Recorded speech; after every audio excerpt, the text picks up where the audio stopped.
Ibu-ibu dan juga bapak-bapak, hadirin hadirat ikhwati iman rahimani wa rahimakumullah, jamaah Masjid Al-Muhtadin. Ya insyaallah mudah-mudahan senantiasa selalu dirahmati dan diberkahi Allah Subhanahu wa taala. Saya sampaikan di sini Pak Bu tentang sisi lain, sisi basyariah Nabi Muhammad SAW. Bapak-bapak, saya mau tanya, pernah dengar tak istilah basyariah itu apa Pak? Nah, gitu kan? Basyariah itu manusia kan? Sebutan lain kepada manusia. Kan manusia itu beberapa sebutannya. Masih emot tuh.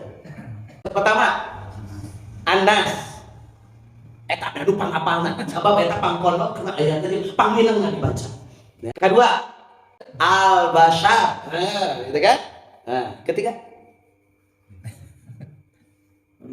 Al-Insan. Tepat eta innal insan. Ada lagi? Geus tilu heula bisi lieur tilu heula. Tos, jadi nu kahiji Nah, kedua Bashar, untuk Basyariah, Bashar, Al-Bashar, Al-Qabasyariah nanti artinya jadi kemanusiaan gitu. Kemudian yang ketiga Al-Insan, tos heula tilu. Lumayan. Ketika di dalam Al-Qur'anul Karim disebut nama-nama manusia dengan derivasi yang berbeda-beda, pasti ada arti yang berbeda-beda. Manusia itu disebut Al-Insan, asal kalimatnya dari nisyan. Artinya naon tah eta manusia itu adalah makhluk yang suka katerapan penyakit lupa. Jadi lamun urang sok pohoan alus eta teh berarti urang teh gitu Bu. Jadi kalau kita suka lupa bagus berarti kita teh manusia. Tapi lamun keseringan lupa berarti urang teh pikun gitu beda teh Pak. Ya, itu gitu sisi manusiawi. Makanya manusia itu mahalul khotowan manusia. Manusia itu tempatnya salah dan lupa katanya begitu. Nanti kita akan bahas itu ya. Kemudian selanjutnya kalau yang saya pernah baca itu Anas. Anas itu kalimat lain dari Anasun. Nasun teh artinya teh gitu Pak. Ya. Jadi kalau kita runut nih sebelumnya, makhluk Allah itu dibagi dua. Nah ini Pak. Jadi kalau saya suka di madrasah mah digambarkan barudak ya. Makhluk Allah itu dibagi dua. Ada yang jamidah, ada yang mustaqoh. Terbayang Pak ya? Ya, wayangna mah kudu kabayang.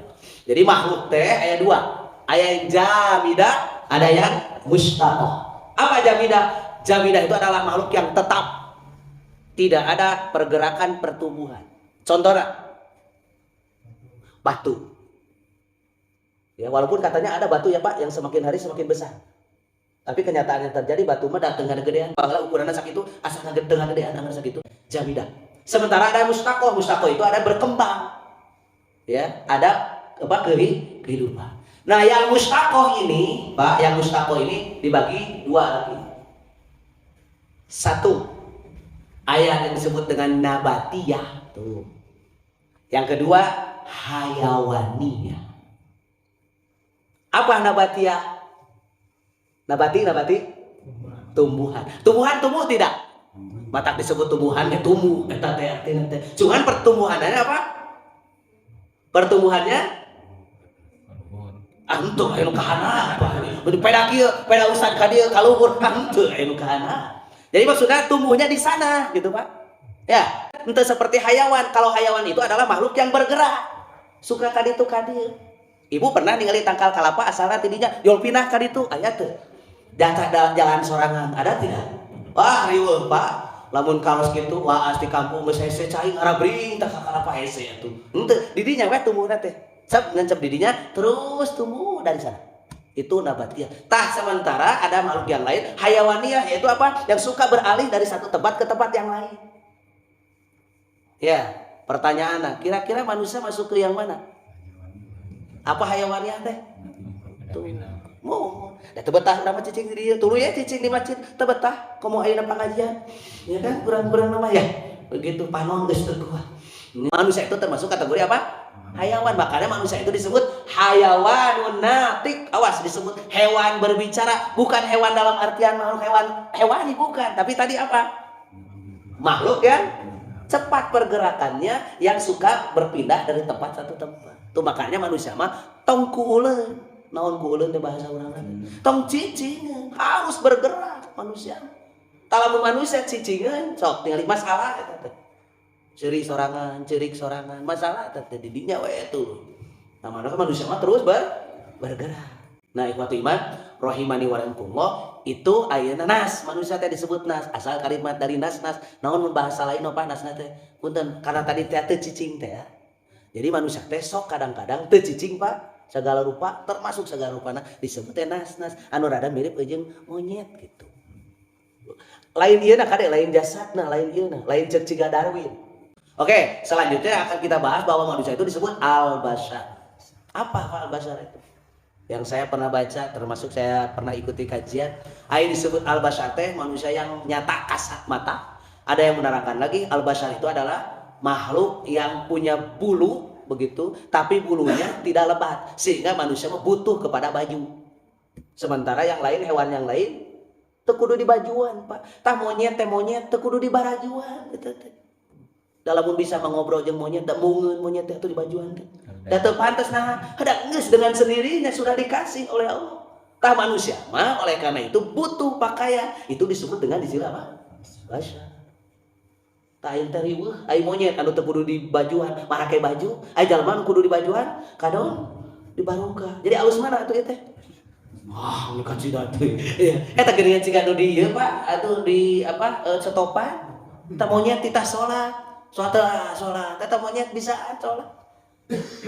Nah, hari nu nitahna teu sholat. Eta ada monyet lamun bisa ngomong, ai maneh cenah gitu kan. Urang kita sholat panenna sholat. Pan kuduna di sholat masa? Tah gitu, Pak. Nah, jadi kita akan berbicara sisi kasat matanya Nabi Muhammad sebagai apa seorang sosok apa? Nah, makhluk hidup manusia. Jadi tadi teh ini kadang-kadang saya sampaikan tuh begini, Pak. Karena ada di kita di stigma bahwa cinta kepada Nabi Muhammad betul harus, tapi jangan hulu, jangan berlebihan. Karena sesuatu yang berlebihan itu tidak baik, termasuk itu. Nah, saya mau tanya, hari Nabi Muhammad SAW pernah melakukan kesalahan tidak? Sekali deh. Pak, halo, bapak-bapak, ibu-ibu, ada yang ini? Yang dijawab ya serempak. Ya. Hari Nabi Muhammad pernah melakukan kesalahan tidak? Abdi mah resep, saya mah ngesep lamun ngaji geus aya dua pendapat kieu, resep eta teh. Cek belah dia tidak, belah dia pernah. Sok cing, anu ngajawab pernah saha? Tah eta resepna teh. Oh kok aya dua pendapat tapi lamun ditunjuk hiji-hiji armung kabehanana. Jadi tadi sang nyebutkeun pernah, teu aya. Sang nyebutkeun tak pernah, teu aya. Jadi kumaha atuh ieu teh? Begitu. Nya, sok tinggal. Kita harus ini Pak, objektif Pak.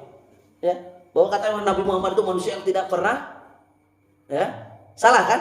Orang sering dengar seperti itu. Kade Pak? Bukan begitu. Ya, Nabi Muhammad itu adalah makhluk manusia yang tidak pernah dosa, tidak pernah berdosa. Tapi kalau salah, kan salah itu belum tentu dosa. Betul tuh?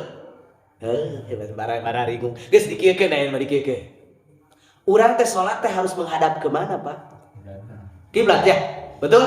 Sepakat? Oh, arah kene gitu. Salatnya harus menghadap ke mana? Ke kiblat. Ini ada orang yang salatnya hadap ke utara, salah tidak? Cing tarik, salah tidak? Dosa tidak? Hah? Mereka deh kena sok. Sok geus sampai babari memahami gitu. Salatnya kan harusnya ke kiblat, dia ke utara, salah tidak? Salah. Tidak. Kalau ininya kalau dari sana kan Pak Haji sok kali ribet maneh teh. Iya di dieu ulah salah dieu. Ai di ditu mah baik-baik pan itu mah pusaran urang keur nyaritakeun Indonesia Serikat gitu ya. Begitu. Di kita kan harus ke kiblat, ke sana mengarah ke Ka'bah. Di Ka'bah mah baik-baik Pak. Ka kiblat kan intina mah eta. Berarti kalau kita kiblatnya kalau dekat ke lebih barat ya, begitu. Ada orang ke utara, salah tidak? Dosa tidak? Sok menyebutkan tidak ngacu. Menyebutkan te dosa. Jadi mana tuh teh? Nah, makanya jangan cepat-cepat memponis. Nanti dulu. Anda itu kenapa? Kan sholat harus ke kiblat. Ini Anda malah ke utara. Oh, orang itu mengatakan, aduh maaf, karena saya tidak tahu. Tuh, salah tidak? salah. Salah tidak? Salah. Nah jadi tidak tuh. Tuh tinggali. Tuh Pak, salah tidak? Salah. Apa harus ke kiblat? Dosa tidak? Tidak. Nah, apa tidak? Karena tidak tahu. Nah, gitu. Esoknya ke utara lagi. Nah, itu. Tuh, urang teh babari monis. Yo, tuh itu, sedut gitu. Ningali. Dia masih ke utara, salah tidak? Salah. Salah. Dosa tidak? Salah. Keheula, Haji Jojo. Keheula. Jojo dosa we keheula. Kan kita teh tanya dulu. Loh, Ibu, kemarin kan saya sudah beritahu bahwa sholat itu harus ke kiblat. Kok Ibu masih ke utara? Si ibu itu mengatakan, aduh maaf saya lupa. Dosa enggak jadi tuh kan dikata ulah cepet-cepet memponis Pak kalau salah tidak? Salah tidak? Salah apa ke utara? Dosa tidak? Nah, ya. Esoknya dia sholatnya ke sana, ke timur. Tuh tinggali sarua aja palingan dijodohkeun nya kalau teh sarua ibu-ibu ge jog pikun ke urang ka ujung-ujung nyebutkeun pikun begitu ya. Oke, kita tanya dulu kan. Loh, Ibu, kenapa kan kemarin sudah dikasih tahu? Apakah Ibu tidak tahu atau Ibu lupa? Enggak, saya enggak lupa. Nah, terus kenapa tuh Ibu ke timur? Ya kan? Saya diancam. Tuh, Pak. Saya diancam. Berarti dalam keterpaksaan. Salah tuh? Salah. Salah tuh? Salah. Salah. Dosa tidak? Hah? Tidak, karena dipaksa. Tuh gitu. Besoknya kaditu eta mah Pak ke selatan salat teh. Dulu ya itu beres-beres. Karena iya ya, makanya menentukan hukum tuh pentingnya di sana Pak, di sini Pak. Ulah langsung ujung memponis. Besoknya dia ke selatan. Kita tanya, "Loh Ibu kenapa? Karena masa ke selatan. Apakah Ibu tidak tahu?" "Tidak, saya tahu." "Oh, mungkin Ibu lupa." "Enggak, saya enggak lupa." Tetap ikut Nabi mah. Nih kan? "Oh, mungkin Ibu ada ancaman, ada paksaan." Itu. Naon atuh beut ka ditu? Hayang we. Nah, gitu. Berarti salah tuh? Salah. Pasti salah. Katut Pak. Jadi salah belum tentu dosa. Dosa belum tentu dosa. Kalau orang dosa berarti pasti tuh. Ada bapak-bapak pulangnya bapak-bapak pulang untuk ke rumah istrinya. Salah tidak? Salah pisah. Wah, pakai pisah oke, ya kan? Ibu ada bapak-bapak pulang ke rumah istrinya, pulang justru ke rumah tetangganya yang jana itu, salah tidak? Jadi tidak aja, iya di dia bapak-bapak jadi tidak kayak lagi dengeran lah, bapak sok roba begitu kan? Salah tidak? Oke, lama tak orang jauh-jauh salah. Dosa tidak? Tuh ibu-ibu atau di luar nggak masalah salah. Dosa komo, oke sanunya ho. Kata buatnya tos ditikahnya seperti itu tanya lah salah kita. Nah ayah pulangnya ke sana. Oh maaf tidak tahu. Tuh salah tapi itu dosa. Pas isukana poho kan tidak teh geus atuh ngabas-ngabas teh ibu geus rada katingali ya kayak buat iman mani warung. Jadi saya mau tanya, hari Nabi itu pernah melakukan kesalahan tidak? Ya. Nabi itu pernah Pak Kade. Cuma Nabi kesalahan yang dilakukan jadi Nabi jadi pelajaran bagi kita, jadi ilmu bagi kita. Gitu Pak. Artinya apa? Nabi itu salah tapi teu naik jadi dosa. Kartos tuh Pak. Itulah yang dimaksud dengan apa? Dimaksud. Jadi anu dimaksud dengan dimaksum itu artinya apa? Nabi itu terjaga dari dosa. Maka kami tadi di awal harus nempatkan mana dosa mana salah. Karena tidak semua yang salah itu jadi dosa. Tidak semua apa? Yang kalau dosa pasti. Sepakat bahwa Nabi pernah melakukan kesalahan? Nggak apa-apa Pak. Bapak tidak setuju. Tidak setuju Ustaz. Nggak apa-apa. Nggak jadi masalah. Karena pemahaman Bapak seperti ini, pemahaman saya seperti ini. Kita dudukan bersama. Biar tadi teh cinta kepada Nabi, tapi jangan berlebihan, jangan hulu. Karena di sini juga Pak diterangkan, Pak. Sedikit ya. Saya baca tentang ini versi Indonesianya. Dikarang oleh ulama asli, karena saya paling suka kalau membaca-baca teh kalau ada ulama kita yang punya, kenapa tidak kita lihat bagaimana ternyata ulama kita juga punya kualitas yang tinggi, Pak. Ini dikarang oleh ulama kita namanya Munawwar Khalil ya, tentang kelengkapan tarikh Nabi Muhammad SAW. Saya baca Pak poinnya ya, biar kita tersadar.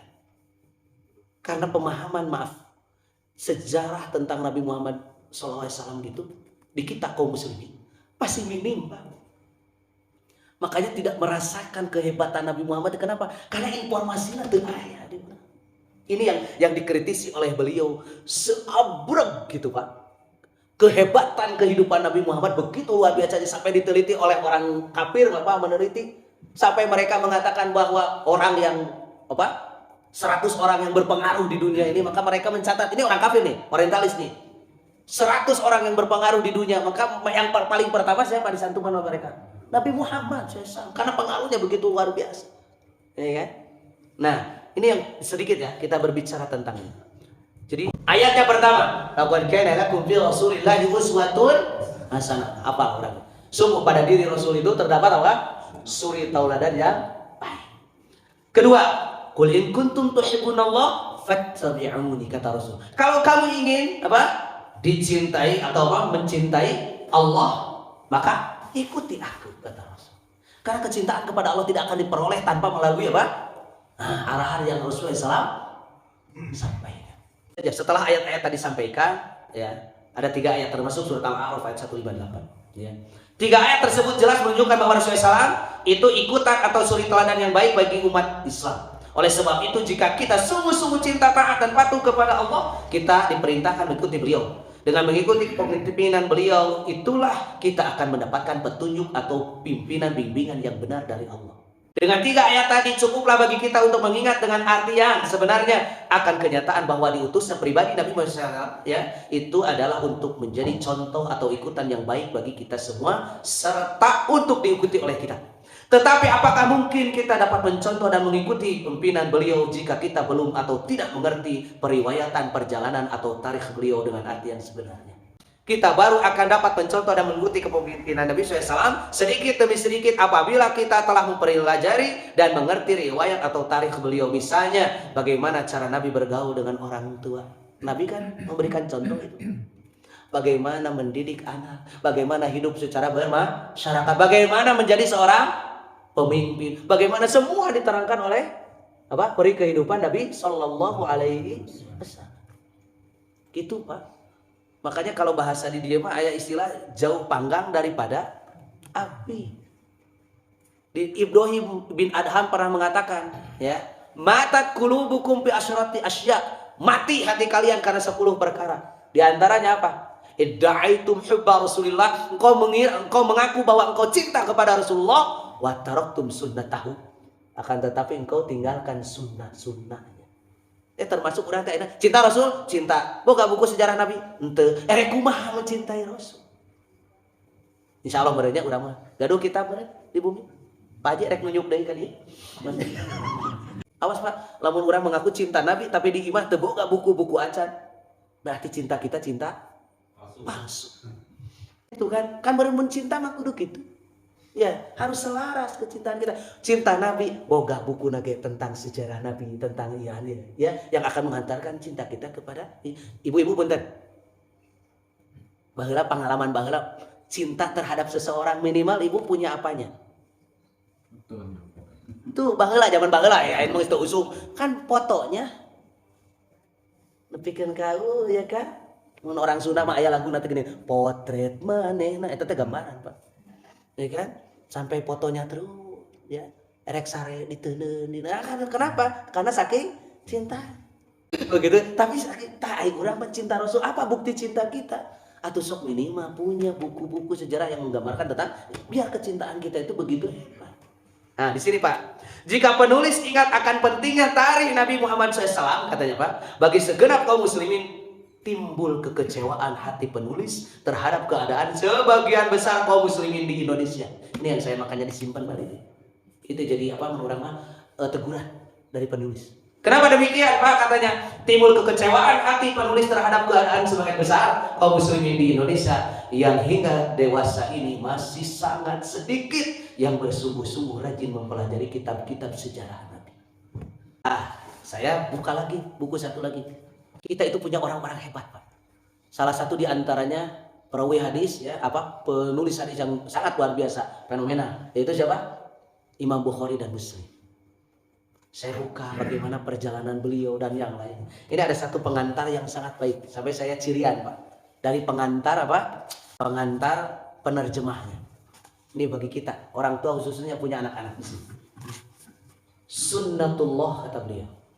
Semakin jauh dari masa kenabian, maka manusia pun semakin jauh pula dari agamanya. Demikian pula semakin jauh mereka dari para ulamanya. Terus, ta'ayal tokoh-tokoh yang menjadi figur dan idola mayoritas mereka sudah bukan lagi orang yang berilmu dan orang saleh amalannya. Mereka justru mengeluh-elukan orang-orang fasik, bahkan orang kafir yang hebat dari segi ilmu duniawi, keahliannya dalam cabang olahraga tertentu dan yang lainnya. Mereka lupa terhadap bagaimana kita kaum muslimin pernah punya orang-orang hebat, ulama-ulama yang menjadi pewaris Nabi. Pertanyaan, ayeuna barudak urang. Kenaleun teu Pak ka Imam Bukhari? Kenaleun tidak anak-anak kita? Kenal mana jeung tah artis Korea? Ya kan? Nah, ada urang ge teu kenal deh. Nya wayahna we budak kita kenal kita tidak pernah mengenalkan kepada mereka. Tuh Pak, ya. Maka di sini miris kita. Anak-anak kita lebih ya cenderung dan sementara. Masya Allah. Saya lihat kenyataan yang terjadi di kita. Kade urang oge tadi. Makanya saya sekarang sedang asik Pak, ya, membaca mengenai tentang sejarah-sejarah, kisah-kisah orang-orang terdahulu. Karena di dalam kitab tarikh, saya ada kitab namanya Hayatus Sahabah, perjalanan para sahabat, yang dikarang oleh Imam Yusuf Al-Kandahlawi. Di sana katakan Pak, barang siapa yang ingin mengambil satu jalan hidup, ini pelajaran penting nih, maka ambillah jalan hidup tersebut dari orang-orang yang telah meninggal. Kenapa Pak? Karena mereka sudah selesai menjalani kehidupan dan mereka sudah mengakhiri kehidupannya dengan apa yang kita tahu. Sementara orang-orang yang masih hidup, maka kita belum tahu akhir kehidupannya apa, karena mereka tidak bisa lepas terkena dengan fitnah. Bapak pernah Ibu sekitar tahun 90 waktu aktif-aktifnya ke Mejena lucu ada apa sih? Ya, yang lucu bisa, ya kan? Begitu. Dulu saya pernah mengenal seorang filosof, seorang ilmuwan muslim tahun 80-an. Bapak-bapak kenal tuh? Ya. Beda zaman, ya kan? Begitu. Namanya kalau tidak salah Harun Yahya. Pernah dengar? Ya. Pernah ya? Dengar ya? Sekitar tahun 80. Saya begitu tertarik dengan bahasan-bahasannya, kan dia ahli fisika kan, ahli tentang ilmu alam, luar biasa. Dulu saya tertarik. Wah, sampai hebat nih ilmuwan muslim. Pan memberantas kan, selama ini kan kita itu digojol dengan pemahaman orang-orang kafir kan tentang ilmu yang seperti ini. Muncullah Harun Yahya yang mana dia sisi keislamannya luar biasa. Apa yang terjadi sekarang Pak? Ternyata kan Harun Yahya itu seorang Freemasonry Pak, turunan Yahudi. Yang sekarang justru luar biasa Pak. Sugante betul-betul memperjuangkan Islam. Ternyata di balik itu dia ada punya misi sesuatu, tinggal tuh manusia. Maka kalau kita mau menjadikan seseorang itu menjadi panutan dalam kehidupan kita, membuka ini kisahnya, ya itu silakan cari, lihat oleh kita orang-orang yang sudah meninggal, karena mereka sudah selesai mengakhiri kehidupan. Terus itu Pak, ya karena kan kita tidak tahu. Ada seorang ustadz dilulukan luar biasa begini, wah sampai kita favorit kita, kena fitnah kan begitu. Dulu kerjamannya punten lah. Seorang dai di Bandung yang sangat luar biasa, dengan ungkapannya yang lembut, wah tak ibu-ibu favoritnya luar biasa Pak. Terpampang dia tanah gambar ustadz eta, ustadz favorit abi ustadz. Praktekannya mana anak poligami. Si ibu langsung diraradan kabeh Pak eta teh. Diraradan kabeh. Bu, mana gambar ieu? Teuing cenah. Resep cenah ibu. Ibu tati itu manusia Bapak. Itu saya ungkapan kieu aya ibu-ibu. Oh berarti Pak Ustaz cenah. Mun hayang nyontoh ustad berarti ustad kudu mau teulah. Ieu mah sok salah wae. Sok salah wae lagi gitu ya. Luar biasa Pak bagi kita pelajaran. Kenapa? Karena orang sudah wafat, mereka sudah mengakhiri kehidupannya seperti itu. Nah, kembali lagi kita ke bahasan. Pak Haji geus ningali jam, lebih jam salah. Curiga Pak Haji teh tatari ningali jam, jam anu lain mah teu ningali, soalnya jam anu lain mah pan geus katingali. Ari Pak Haji mah kan teu katingali, itu rada serap, maka ka tukang deui, aya cenah 5 menit apal deui oge ya. Begitu. Kita teh katingal. Nah, normal kene diteh. Da tadi Pak Haji meureus ka tukang. Entong Pak Haji ya. Geus da aya usaha ge ningali itu 5 menit deui, Pak Haji di kalem komo konsumsi geus diayakeun ka dieu mah. Geus konsentrasi teh geus moal dieu ya kan. Seperti itu. Malam ini kita sampai setengah 6 ya. Iya. Ya. Antara geus mending ayeuna geusan. Tuntas eta. Teh tuntas. 63 tahunan gitu ya Pak Haji. Kalau kita berbicara tentang apa? Sejarah Nabi itu kan apa? Luar biasa, Pak. Ya kan? Ini baru mukadimah, Pak. Baru dasar kita mempelajari bahwa Nabi dilihat dari segi sanes wahyu kade, Pak. Kalau Nabi berkaitan dengan wahyu sudah selesai Pak semuanya. Tapi kita berbicara sisi lain Nabi sebagai manusia biasa. Begini, ari Nabi ya, suka lapar tidak? Pengen apa kira-kira? Sarua ada jeung urangnya. Sama gitu. Ari Nabi suka ngantuk? Sama. Pengennya apa? Ya tidur, tuh piraku sare yang dahar kan sok ribe, ya kan? Begitu, Bu, ya. Tapi Nabi juga sama ingin tidur. Nabi lelah tidak sama dengan kita. Sama. Pengennya apa? Hari Nabi sok nyeri hate henteu. Eta apal tidak di mana eta tuh kade. Hari Nabi ketika disebut seorang penyair, ya kan? Seorang pendusta, Nabi disebut apa? Kahin, dukun dan yang lainnya. Hari Nabi nyeri hate henteu. Tong Nabi urang we. Urang disebut seperti itu. Wah, kamu pendusta, kamu pembohong, nyeri hate teu. Teu. Gitu, nyeri hate. Ari Nabi nyeri hate? Sami. Pertanyaan, ari urang lamun digogoreng ku batur hayangna kumaha? Males. Tah, eta, urang mah hayang males, Nabi mah henteu. Tuh bedana teh saeutik jeung urang gitu. Jadi sarua nyeri hatena mah ngan urang mah hayang males, Nabi mah henteu. Kenapa demikian beliau bisa seperti itu? Dibimbing ku wahyu. Makanya kita akan berbicaranya sisi gitu Pak. Nabi anu ketika Nabi SAW tidak kaitan dengan wahyu gitu.